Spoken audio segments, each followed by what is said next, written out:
Today is officially our first day on the road, and while I'm sure there are going to be plenty of romanticized van life moments here at the beginning, we're going to start the vlog with a nice dose of reality.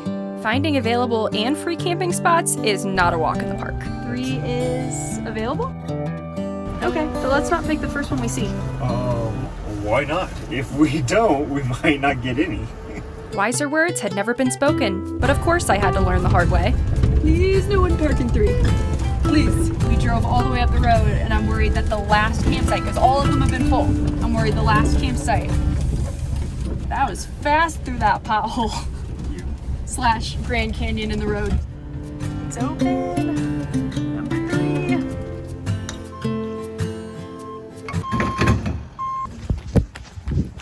Okay, you need to get this tire farther that way. Good.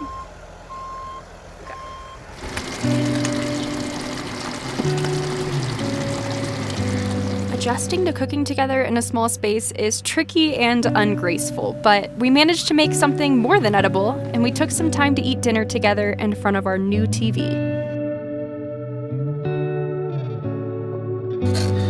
Slow going? Yeah. I'm not sure if this is the right way to do this or not. There's got to be a better way to do this. If anyone has compostable toilet suggestions other than poo pucks, let us know, because we are noobs at pooping in the van. So I found out a little hack for myself tonight.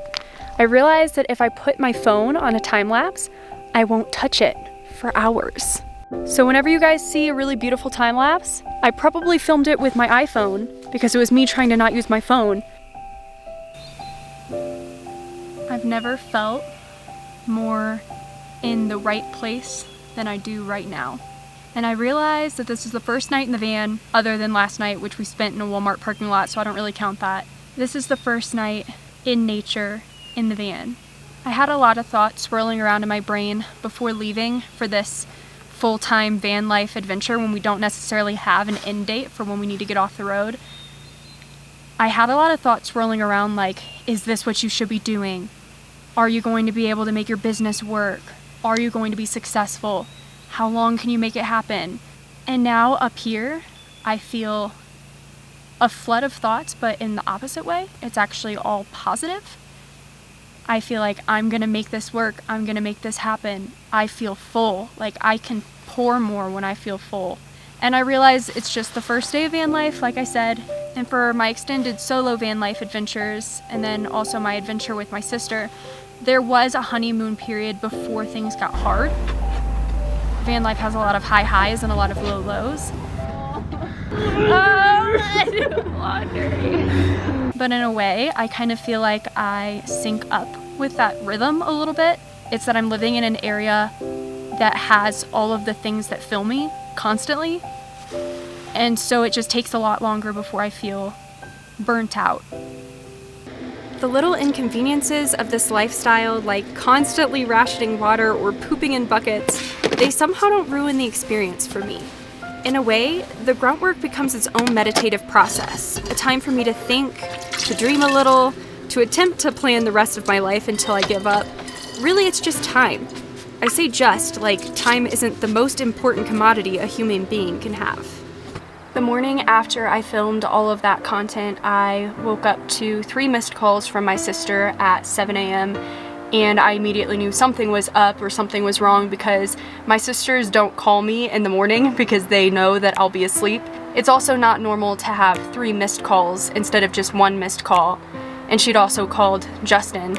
And when I was finally able to get a hold of her with the service and everything out here, she told me that one of my friends back at home had unalived himself the night before. His name was Austin. We worked together as trip guides for many years, went to college together. He actually was the one who took over my old job position before I left to go van life.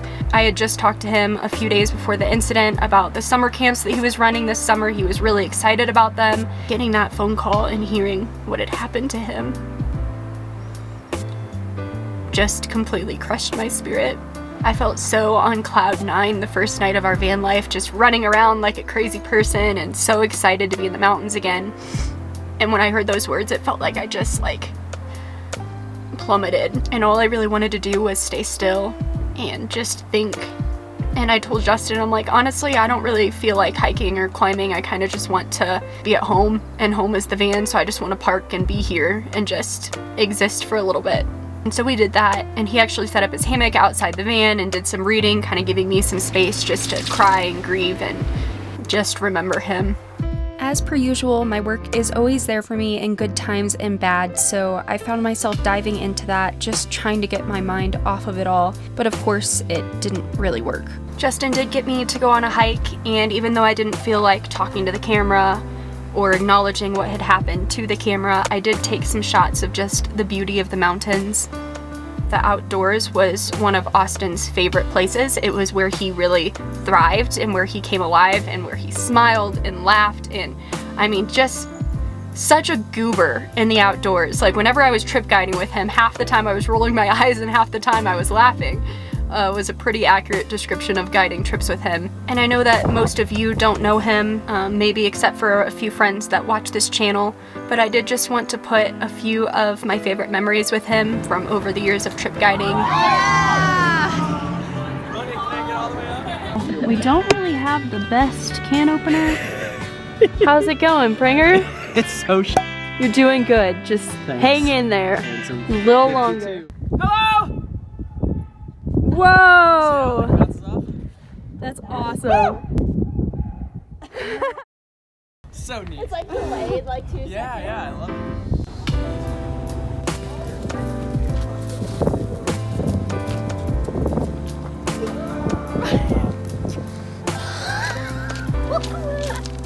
Hey, if you're struggling with your mental health, please, please, please, please, please find a support network, because your life does matter, and if you take it too soon, it really hurts the people that you leave behind. Moments pass, make this one count. Untie. You're so good at dragging yourself down. Why? Well, there ain't much time left to figure things out. Deep underneath all the laser, your doubts. There's a heart gone out of rhythm and despair, held underwater, fine for air. Breathe in, breathe out. Hey, come alive. Breathe in, breathe out. Look at the colors around.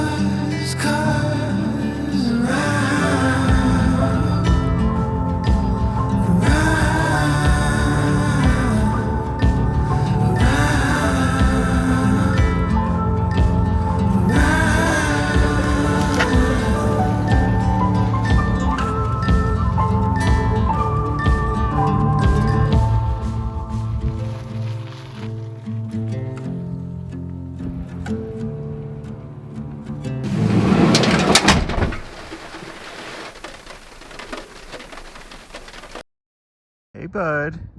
Hey. Hey, that's my bag, bud. Hey, what you doing? That's my bag, buddy. Yeah. Thanks, man. Bye. Okay. What? He's just sniffing. Oh no. That's it. This is all the water we have left. And we're gonna use it for pasta.